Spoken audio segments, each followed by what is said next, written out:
de ma cohorte. Elle a quel âge, hein? C'est une bonne question, j'en ai aucune idée, je peux regarder sur mon profil. Quick l'âge,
faire la vidéo de ça.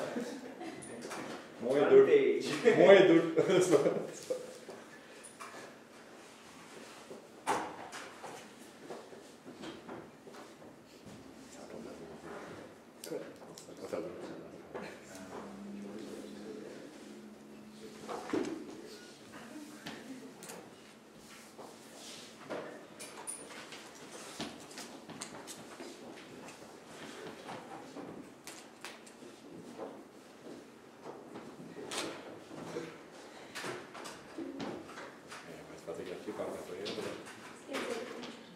Je pense que oui.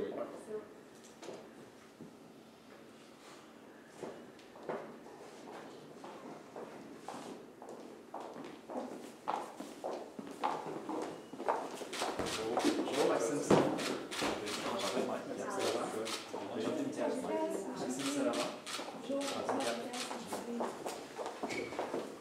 Bonjour, bienvenue au cas de finance corporative. Est-ce que vous avez des instructions en français ou en anglais? Anglais. Anglais, all right. So each team has 20 minutes to present its case to the judges. I'll show a board for the 10 by last 2 minutes and the last 30 seconds of the presentation. During the last 10 seconds of the speech, I will indicate by means of my two hands the number of remaining seconds. A team not having ended its presentation after 20 minutes will be stopped to move on to the period of questions. The period of questions of a maximum duration of 5 minutes is assigned to the jury at the end of the presentation. I would like to remind to each judge that it's mandatory to ask at least one question during this period. Please note that you cannot reveal the name or source of your university, as it may be disqualified. I would like to ask the public to turn off the ringing of their cell phone. I will now invite the judge to introduce themselves. Hi, I'm Maxime Saint-Laurent. I was a student here at the Laval University. I'm a CPA auditor, and I'm working as a corporate controller for the company Polycar, which is quarries and plants to transform the granite wood tracks. So, yeah. Hi, my name is Michael Leclerc. I'm a financial consultant for Investor Group, and I'm also a CPA. Very nice to meet you guys. Nice to meet you. Do you mind if we just move the table? Go ahead. Just to make it comfortable. Alright. Before we start, do you mind if we putting it in front? I'm just going to test the tester. Alright. Bonjour Simone. Nous sommes Georges Coutas, Alexandre Rama et Victor Aguigas, et nous sommes en renfort pour Enrique dans le but de vous consulter sur Jean Coutu et son évaluation financière. Bombardier, Deftech et en renfort, nous allons vous présenter un pitch deck pour convaincre Métro de acheter Jean Coutu. Et donc, Bombardier, Deftech, la Caisse de dépôt et de placement du Québec, Bell, qu'est-ce que toutes ces compagnies ont en commun?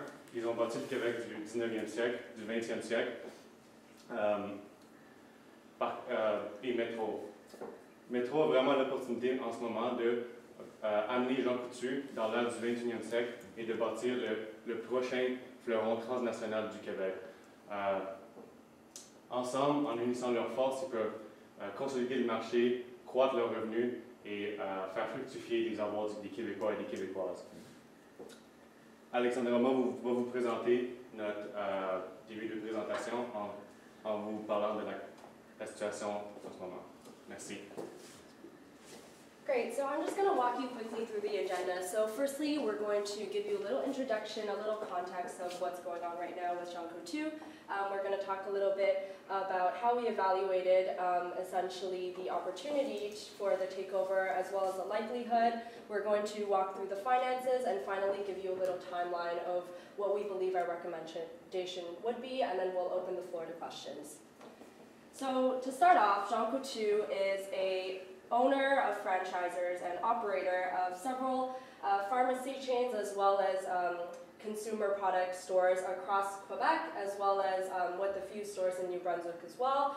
They've really established a great reputation in Quebec and has really fueled Quebec culture. You know, when you go and want to buy maple taffy candies, you go to Jean Coutu, and when you want to get some medication for your children, you go to Jean Coutu as well. It really fosters the warm Quebec spirit, and we believe that's one of the core competencies and one of the key critical aspects that we keep wanting to reflect back on when we consider this takeover opportunity.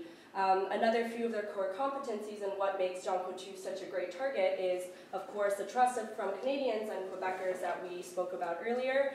Their diverse sales streams, so they operate both in front-end sales, so things like beauty and self-care products, as well as obviously pharmacy, primarily generic drugs.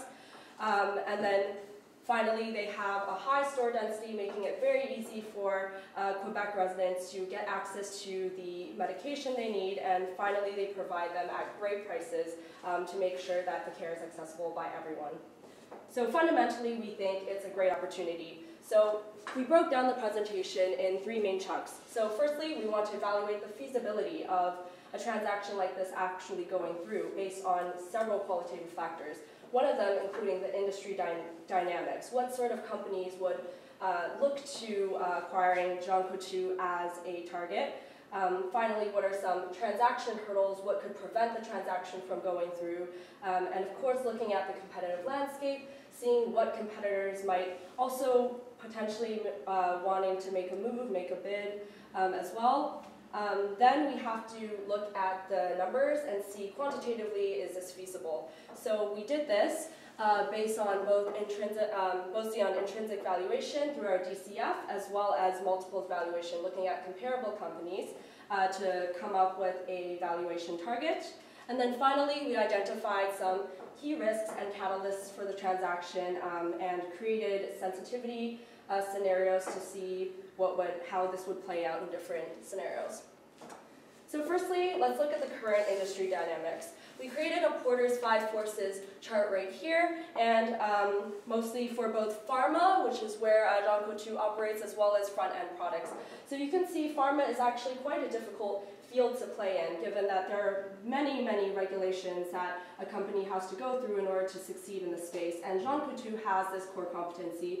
So new entrants generally face quite high barriers to entry, but it is getting more difficult over time as many regulators start to place caps on generic drug prices. So this is going to be a major headwind, and there might be a lot of uncertainty in the future with this revenue stream.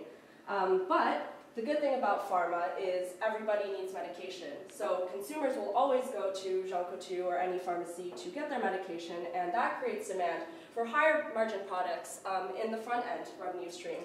So they're going to pull you in when you want to get medication, and when you walk out, you're going to buy a bunch of candy bars, which might be potentially higher margin if it's private label. So front end is generally higher competition, but it also provides a higher growth prospect given that consumer incomes are rising over time. Now, let's think about what other industries are like this when they kind of have like something to pull you in and then try to attract you with higher margin things. Grocery stores. So grocers are very, they have razor thin margins, very highly competitive environment, but what they're trying to do is boost up their front end, so products, exactly, so higher margin items. So this is why we believe that grocers are actually most likely to bid on a transaction like this. We also want to look at the transaction hurdles. So we have Jean Coutu, and we all love Jean Coutu, and if we're looking at a takeover, the majority shareholders have to agree to the takeover after negotiation. And we know that because Jean Coutu loves his company so much, he owns 50% of the shares. So in order for a transaction to go through, we need to make sure that Jean Coutu loves the deal. What does Jean Coutu value? He values culture. It's a family-owned business that he grew and sculpted from the very beginning, and he wants that to remain the same as generations go on. And of course, the mitigant to this is we want to ideally look for a bidder, not only want, but kind of have to look for a bidder that is ideally a Quebec-based business with a very good cultural fit. Finally, we also need to make sure that whoever the bidder is, they are financially, it's financially feasible and they have an economic incentive to acquire Jean Coutu. So we do believe there are a few potential bidders, including Metro and competitors, essentially, Loblaw and Empire. And what we believe fits best is actually Metro. So we think Jean Coutu would really like potentially to merge with Metro out of Loblaw and Empire. So because the grocery space in Canada is so consolidated, they're all looking to pharmacy, and they all have pharmacy banners right now, but they're all looking to expand that area. They're trying to diversify their revenue stream because grocer margins are so razor thin. So we believe out of all of them, Metro is the only one that actually is, I believe, based in Quebec, and their store densities are very high in Quebec compared to Loblaw and Empire. We also believe that they are quite able right now to make an acquisition potentially, so we think that it's very likely that Metro will be the bidder, and during our negotiation process, we'll make sure to incorporate that thought in as well. A few risks and catalysts that we wanted to mention. Of course, in order for this deal to look very good, we want to make sure that there's overall a great economy as well as increasing disposable income, which will really bolster the front-end sales especially. And then, of course, we want to make sure that there's limited drug regulation, although that's completely out of our control. And of course, delayed expansion of competitors such as Costco and Walmart would be ideal and would make this deal much more attractive, which could potentially command a higher valuation. Whereas we also have risks that we've identified. Limited disposable income, a potential downturn, of course, will not be good for either revenue streams, although pharma will be relatively insulated. Increased generic drug regulation will primarily impact the drug side of things. And then finally, new competitors that are coming in, of course, is another risk. And if these all play true, we could potentially see a lower offer price.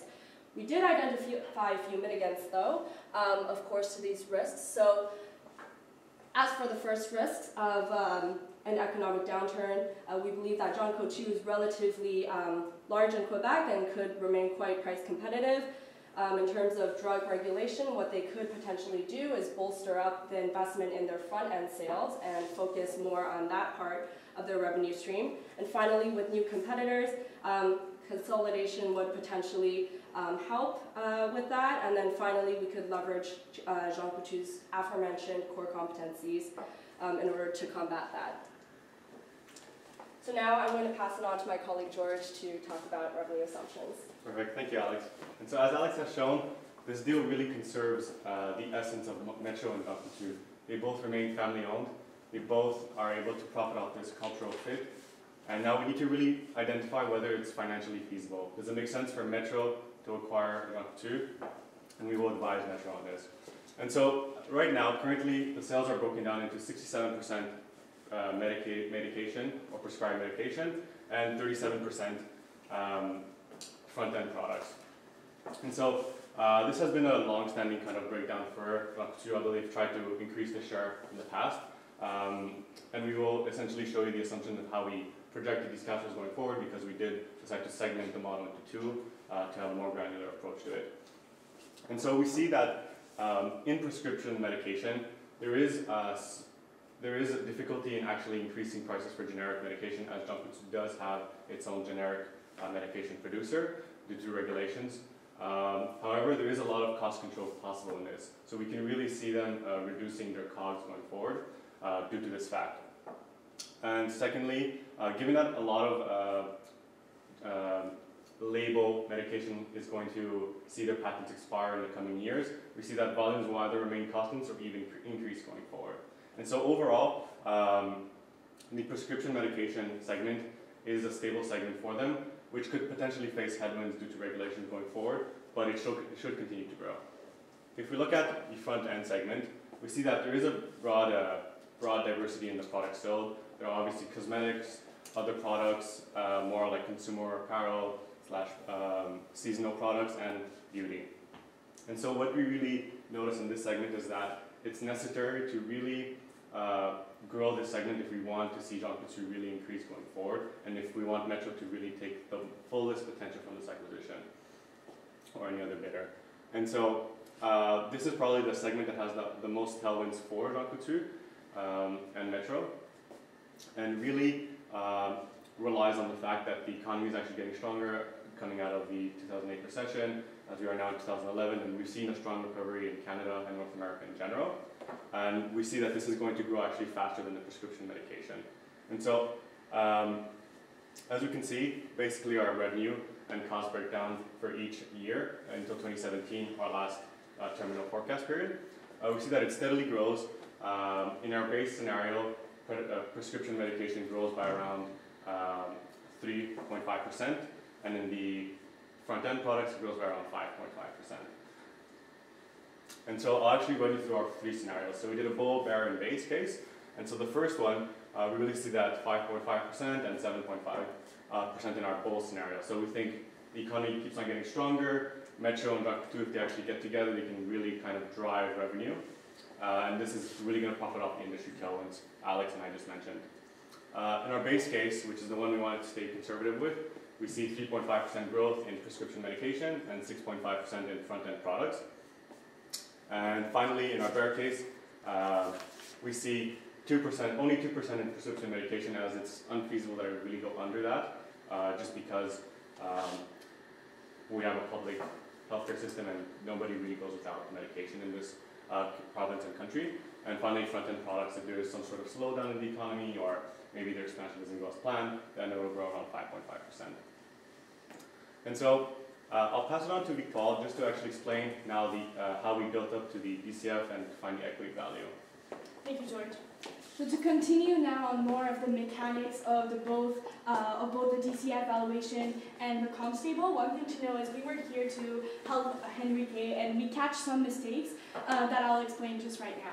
So first of all, for the EBIT build-up, we started with the revenue, so everything that George mentioned was applied in the DCF. We did a DCF with a 5-year horizon because we believe that with a 5-year, we're able to capture the entire cycle of the economy, which in a consumer sector company is important to catch.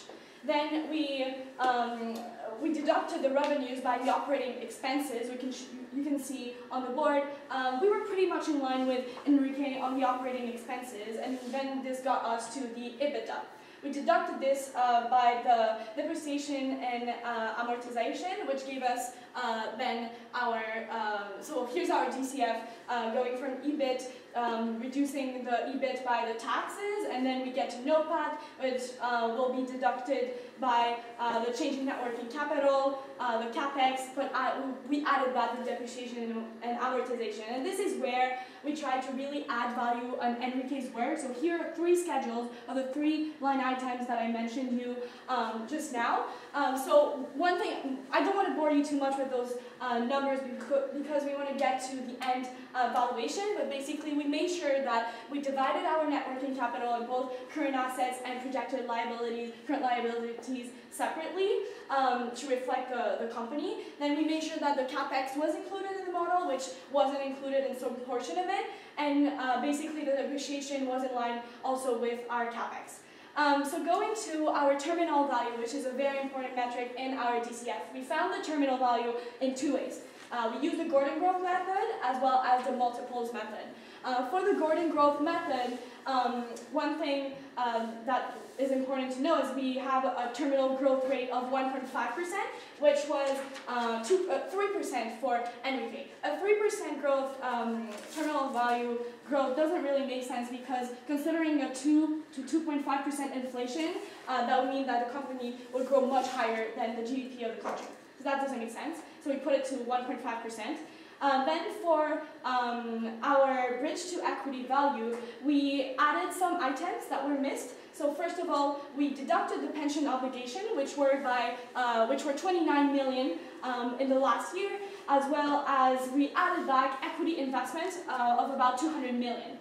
For the multiple method, we assumed a terminal value multiple of 11 times, and this was determined by looking at our comparable company analysis. So now another really important element in the DCF is the WACC, cost of capital. we wanted to make sure that his calculations were right. First of all, we looked at the beta. He said that he used a historical beta. We recalculated it just to make sure, and we found that he was off by 0.1. So 0.46 was the beta of the company, of the target Shankle 2. Then market risk premium, 8.5% pretty much makes sense. Risk-free, 3.5%. That's about what the company should get. Then we recalculated also the interest rate by taking the interest expense divided by the long-term debt. And then some calculation in the debt to value seemed a little off. We didn't take the book value, but the market value of the debt, which makes more sense. So this gave us a 7.1% WACC. Oh. But finally, so our two sensitivity analysis we ran just to make sure that our DCF makes sense. And in the end, with our growth method, we ended up with a $33 per share, and with our the multiple method, we found a $27 per share. So then, the comparables company. So I said for the multiple, we used comparable analysis. So we did some research to see in 2011 what were the companies that that were comparable. So we can go more in detail into how we calculated that.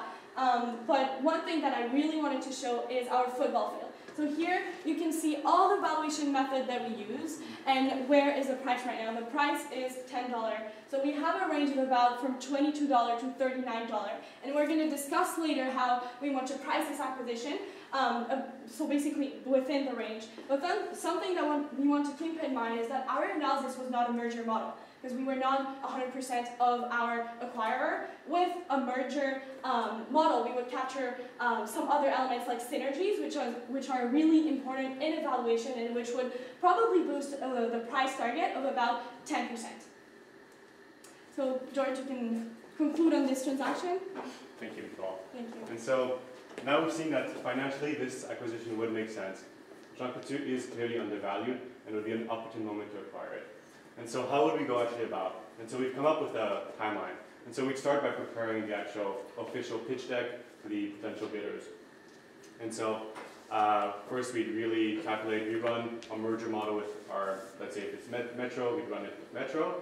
And then we'd actually come up with a bidding strategy. We've seen that Shankle 2 is really an attractive target.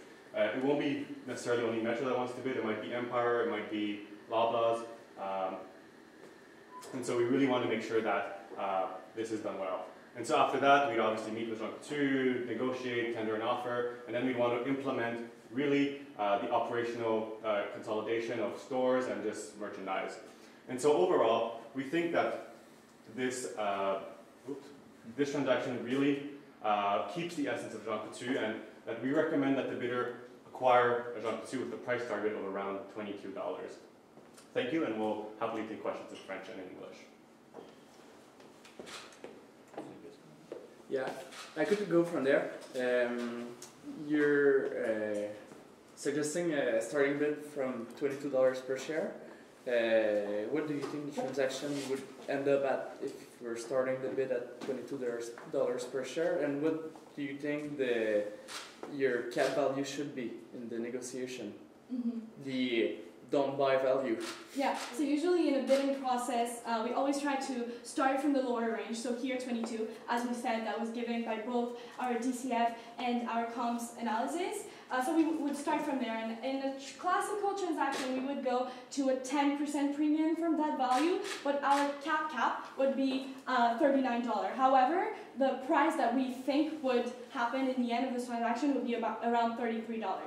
So 39 would make sense because... Which is not 10% over the $22? Yeah, so that's classic in the industry. So usually in a bidding process, that's what happens. Like, so okay. Let's say the bidding process is a month. At the end of the month, we would have about a 10 to 15% premium on the initial bid.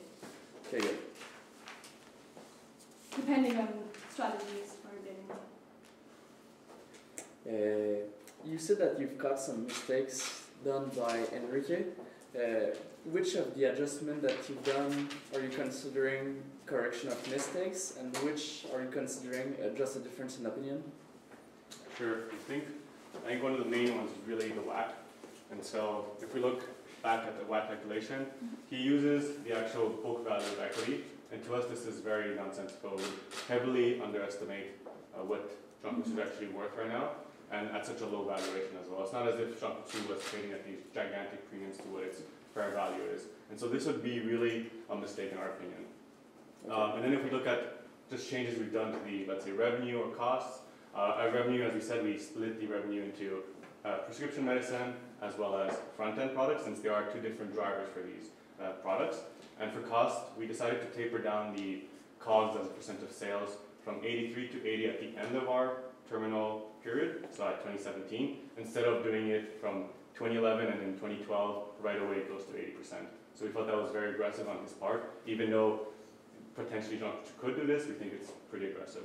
And did tapering the COGS had a big impact on the result? Yeah, from what I remember, so let's say kind of the middle range was around $30, and if we take that as a base, differing the COGS I think was at $2 per share difference, which is still pretty important given that it's trading at $10. Yeah. You want to add something? I guess we're done. Thank you guys. Thank you. Perfect. Thank you.